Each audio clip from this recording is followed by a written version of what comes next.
Yo, what is going on, Guardians, and welcome back to another Destiny 2 gameplay video. This week I decided to spend some time in the Strike playlist, which is pretty abnormal for me. I knew this season brought the new sidearm called the Punching Out, and that it was obtainable through the Strike playlist, but I never felt compelled to go get one. Mainly because most strikes just put me to sleep, honestly, but also because I was too busy getting God-rolled Peace Bond and, experimenting with a wide variety of other weapons that this season brought. But a couple of weeks ago, I noticed that my son was playing on his account, and he had a Punching Out with Surplus and Kill Clip, and I was like, hold up, let me try that thing out. And that's when I realized that I needed one. I have to admit that my first reaction when I saw this was more or less confusion. I like these Suros Energy sidearms, the fully automatic, love the way they sound, but we've already got the Fool's Remedy, and I doubted that the Punching Out would really be different enough to matter. But I was pleasantly surprised by this sidearm. As I noted, this weapon can only be obtained through the Strike playlist. When you clear those strikes, it can pop out of the chest. Boop. And I had a number of these things drop, but this is my favorite of my rolls in the gameplay here.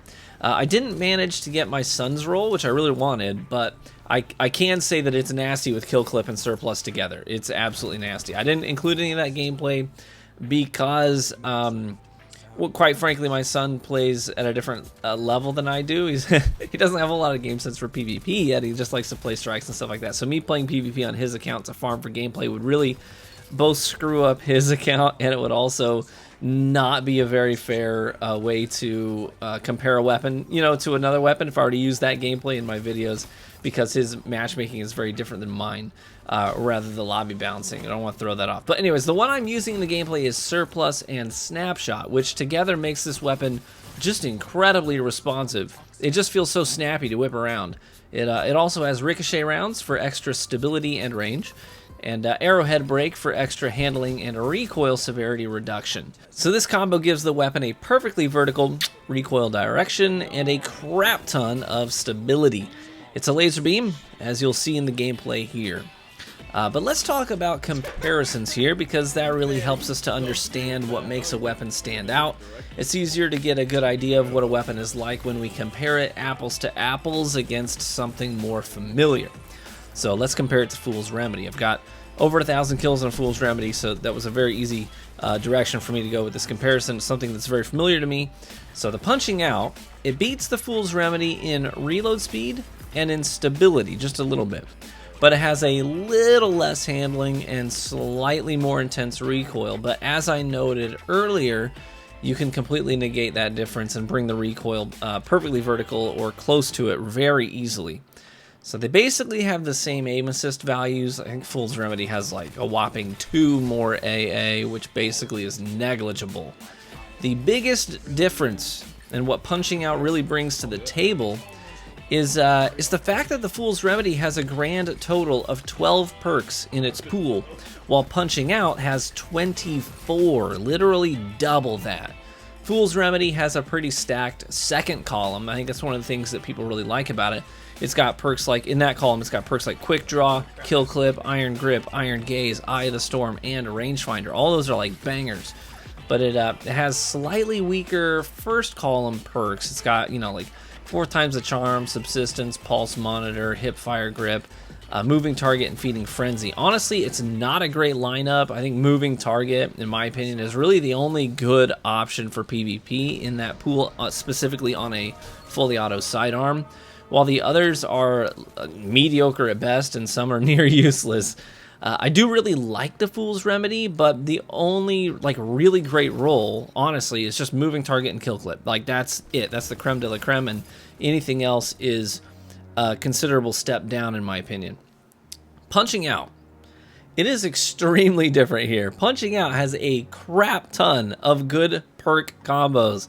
So let's look at the 2 columns. In the first column, Punching Out has Grave Robber, Tunnel Vision, Rangefinder, Threat Detector, Moving Target, Overflow, Killing Wind, Feeding Frenzy, Surplus, Subsistence, Quick Draw, and Encore. I gotta take a breath. That's a lot of perks. So while Fool's Remedy had, only 1 solid option in the first column, Punching Out has, 7? I think I would say 7 great options in that first column. The 7 perks in that pool that I'd look out for, personally, in no particular order, are Tunnel Vision, Rangefinder, Threat Detector, Moving Target, Killing Wind, Surplus, and Quick Draw. So already you've got Punching Out looking like a solid option over the Fool's Remedy just because of its access to some great perk choices. In the second column, you've got Swashbuckler, Harmony, Kill Clip, Adrenaline Junkie, Frenzy, High Impact Reserves, Elemental Capacitor, Wellspring, Surrounded, Unrelenting, Thresh, and Snapshot. This column doesn't have quite as much to offer for PvP specifically as the first column, but the ones it does have are like genuine bangers. You've got Swashbuckler, Kill Clip, you've got Harmony, High Impact Reserves, which is great on a fully automatic sidearm with only 15 rounds in the mag, by the way. High Impact Reserves is going to start to matter pretty quickly. And Snapshot, which I think are, I would say those ones are the best in class in this column, but Kill Clip really does stand above the rest in my opinion. I'd say that's like S tier in this column. And then right behind it, I'd say Swashbuckler and Snapshot, close behind. I know most people aren't actively looking for Snapshot on a sidearm, but I gotta say, it's really nice having that instantaneous aim down sight speed when you're up close and personal and tracking like squirrely hunter movement and whatnot. Totally a good perk here. The last major difference between these two weapons is that Punching Out has access to barrel options, while Fool's Remedy has access to optic options instead. Basically, that means that Punching Out has more options for tailor-making it to your liking. You know, there are just 6 optic options for sidearms, while Punching Out has access to 9 barrel options with more customizability and, in my opinion, better trade-offs. You know, I think only 3 of those optic options on the Fool's Remedy are even good. Some of them are like going to drop your stability by like 10 or 15, like, and your handling. They're pretty sizable trade-offs on those optic options. So I think the barrel options are just a lot better in my opinion. So there it is. That's the whole breakdown of the Punching Out. I'm happy to admit that I was wrong about my initial reaction to seeing the Punching Out. It's pretty obvious that it has the potential to reach heights completely unobtainable by the Fool's Remedy, with way more perks to choose from, barrel options over optics, and beyond that, it's much more farmable than the Fool's Remedy, which can only be obtained when Iron Banner is up, and even then, it's not a guarantee, you know, that you'll get one because Iron Banner's loot system sucks. So, what do you think? Just seeing this thing in action, is it looking better than you thought it would be? I have to admit, I had a blast using it in conjunction with my Antaeus Ward Titan build. You know, being able to slide into a fight with a Fusion or a Chaperone and confidently put someone down with this thing, this like little purse gun, it was just downright wholesome fun. You know, Antaeus Wards are such a good complement to sidearms specifically, since sidearms are naturally weak against fusion rifles and slug shotguns, both of which are very, very popular this season. So the wards just let you negate that first chunk of damage and sometimes even just reflect it back and damage the other person, cutting your TTK down. You know, gives you precious time to secure your kill. You know, I love it, love it.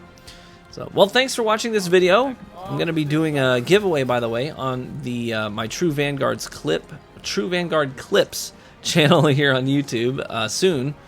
And if you want to get in on that, just make sure you're subscribed to that channel and stay tuned for more info on that giveaway soon. There's a link to that channel in the description. So thanks again. Be warm and well fed, my friends, and I hope to catch you in the Crucible.